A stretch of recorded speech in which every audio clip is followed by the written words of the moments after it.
morning and welcome back to Questioning Sense with me, Matt. I hope you guys are well. We have had a little break. Rich has been on a short holiday. I've had a holiday. Obviously in the UK we have a 6-week summer holiday, so most of my time has been spent juggling work and childcare.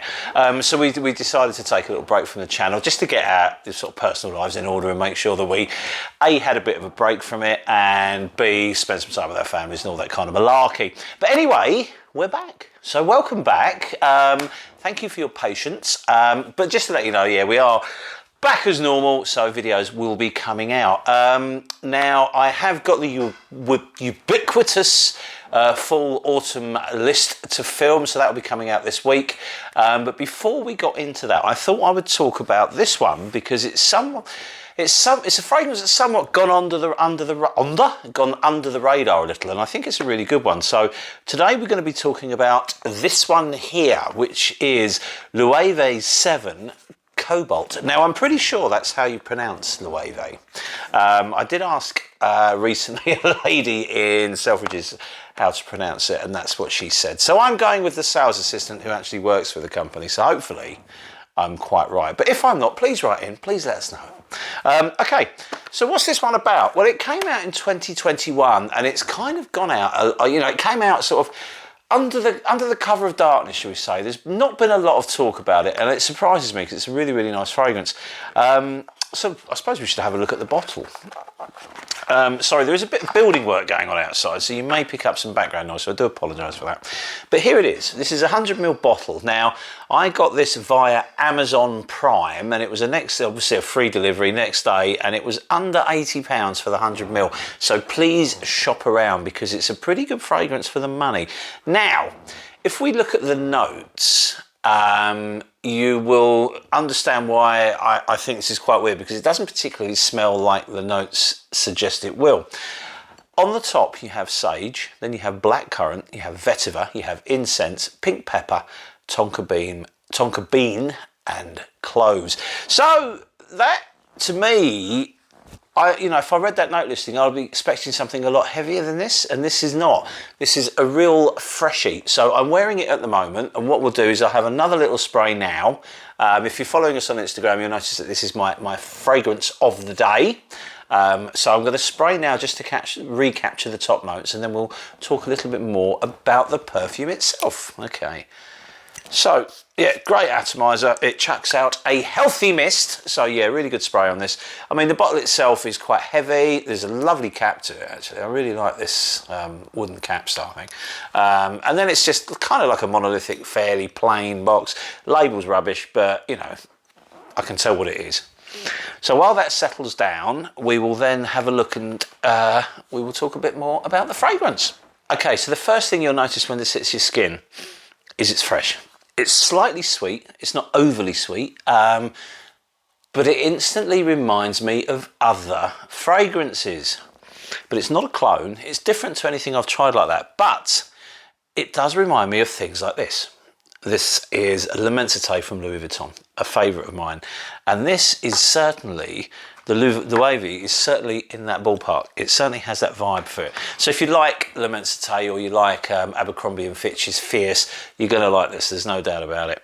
Now, Tiger, L'Immensité and all that, they all kind of use lots of ginger, lots and lots of grapefruit, lots of ambroxan, and this does use a lot of ambroxan, so that's why I think it's coming into that well. But on the top you get the sage and the blackcurrant are the first things that you're aware of, but this is where it's good.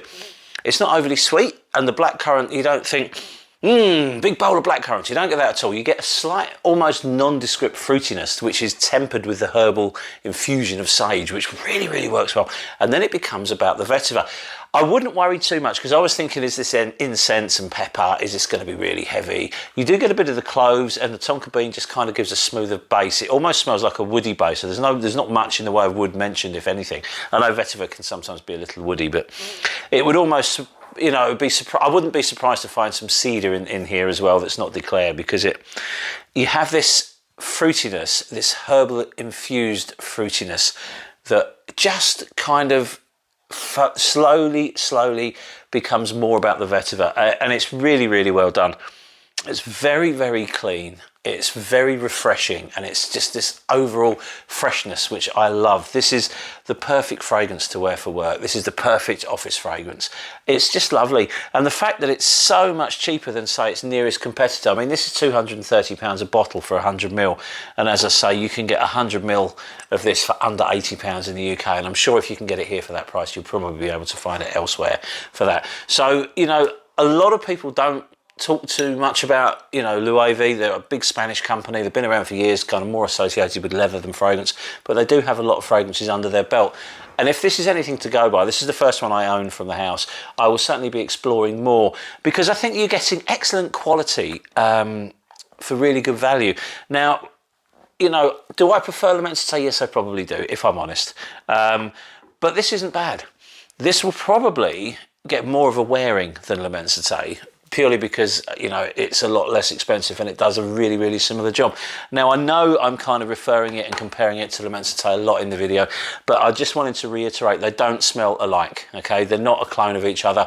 They smell wildly different, but they do exactly the same thing. It's a bit like comparing one rose oud to another rose oud. You know, they won't smell the same, but they're in that same genre of perfume, and that's where these are, this kind of blue world that people either like or loathe. And I noticed that these sort of blue fragrances are becoming kind of popular again. I know they had this sort of like massive explosion of them in the 90s, and, you know, there were lots of watery aquatics and that kind of thing that I think everybody quite rightly got sick of.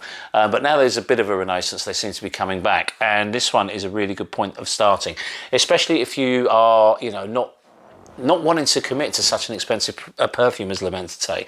This would be a much better value option for you. And it's just as good. I mean, it really is. It's different, but it's just as good. In terms of performance, I find that Cobalt lasts really well on me. It's quite loud for the first hour. It really does kick out. And then it sits above your skin for a long time. You would think with that scent profile that it will drop off quite quickly, but it doesn't. You know, I've 7 or 8 hours, I can still smell it on myself. Admittedly, it's not strong, but, you know, it's no slouch. If you wore it to work, you'd still smell it on yourself when you came back from work.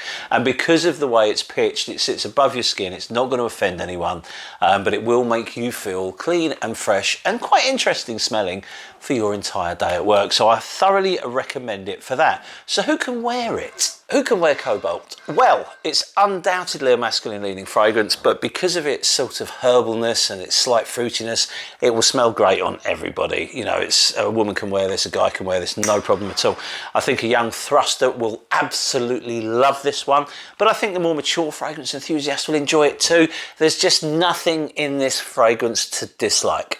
And that kind of can be a bit of a blessing and a bit of a curse, because there's nothing in this to dislike. I think some people may find it slightly bland. I don't. I like that whole, you know, especially when we've been having quite a lot of warm weather in the UK. I really like the ability for a fragrance to make me feel fresh. So, you know, you're not worried about sort of smelling not very nice, or, you know, being a bit bogging around your colleagues at work and stuff. And I think that is something that I've always been slightly paranoid about. One of my loves of perfume is to, you know, have this ability to smell interesting, to smell wonderful, but to smell like you care about yourself. You know, you've not just rolled out of bed and run to work, and you've not showered or any of that malarkey. You know, you've actually taken some pride in your, you know, your appearance and how you come across. And Cobalt will do that. Cobalt will definitely make you smell like you care about yourself. So, in terms of who can wear it, anyone can wear it. It's an absolute workhorse of a fragrance. There's no situation where it wouldn't be appropriate. You can wear it to work, you can wear it to the pub, out for a meal, you know, whatever you want, you know, wherever you want to wear it, it will fit. It's a really good one. And I think when we go on holiday later in the year, I'll certainly be slinging that in my bag, or at least a big decanter of it, because it is quite a weighty bottle. So I'll certainly take a 10ml decanter of that with us when we go travelling later in the year, because it's super versatile. You know, if we're out hiking, or if we're going for a nice meal or something like that, I'll be able to wear it everywhere and anywhere. So I can't, you know, praise its versatility enough. And in terms of value for money, I think it's fantastic. I don't know what it is at full retail, but you know, a quick cursory look online, it's across the discounters, so you'll be able to pick it up for a good price. So I really like it. I thoroughly recommend it. As I said earlier, it may be a little too bland for some, but for me, I think it's unique. Unique enough. You know, it's in that world that we've discussed earlier, but I think it stands out. It's a good perfume to wear. you know, for a variety of reasons. And again, you know I keep banging on about it, but the versatility of the perfume is really, really good. So it's a good asset to my collection, and I think it'll be a good asset for most people's collections if you like that kind of fresh masculine fragrance. So there we have it. We're easing our toes back into the water with a quick video. Obviously, we've got the big annual fall autumn list, which is one of my favourites to do, because I think autumn is probably, especially in the UK, my favourite season, because you've still got bits of summer, you know, it's still warm at the beginning and then it gets colder towards the end. So you get to wear everything in your collection if, you know, weather related fragrance matching is something you're interested in, which I slowly have become interested in. So we'll get that filmed out this week, and then we've got a hell of a lot of new perfumes to get through. I've been very, very proactive in the perfume collecting world over the last 6 or 7 weeks, so I'd like to share all of those with you as time goes by. So listen, thank you ever so much for your time. I really appreciate you watching the video, and hopefully we'll see you very soon on the next one. And thanks for your patience for putting up with our little summer holidays. So anyway, cheers, thanks, and